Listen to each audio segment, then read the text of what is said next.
মাননীয় ভূমি ও ভূমি সংস্কার মন্ত্রী ঝাড়গ্রাম জেলা সাঁকরাইল ব্লকের বিস্তীর্ণ এলাকার জমি রাতারাতি মালিকানা বদল হয়ে গেছে।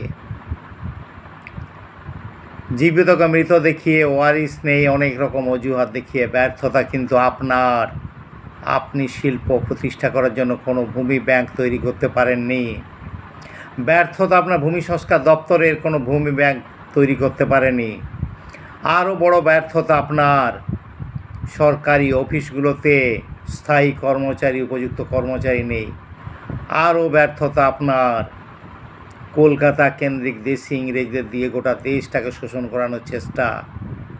আরও ব্যর্থতা আপনার দ্বিতীয় কোনো, এই যে মাটিতেই তৈরি হয়েছিল চুয়াড় বিদ্রোহ, এই মাটি নকশাল আন্দোলনের সৃষ্টি, এই মাটি এই জনযুদ্ধ সৃষ্টি, এই মাটি এই মাওবাদীদের সৃষ্টি।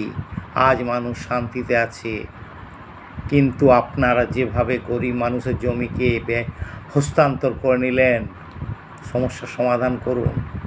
কেন শান্তির জায়গাকে অশান্তিতে আবার পরিণত করে দিচ্ছেন?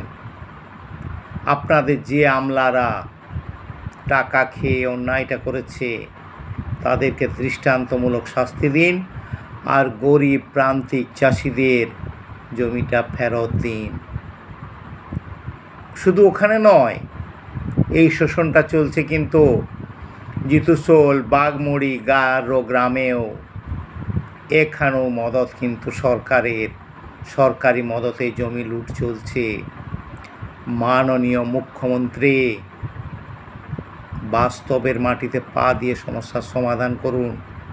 তা না হলে এ মাটি চুয়াড় বিদ্রোহের মাটি, এ মাটি বাঁশ ঠেঙা ধরার মাটি, এ মাটি চেলা কাঠ নিয়ে ঘোরার মাটি।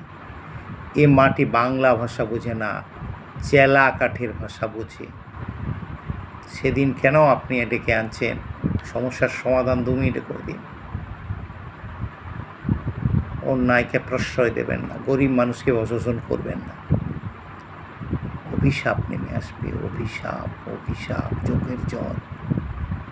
সব থেকে বড় অস্ত্র অসহায়ের চোখের জল।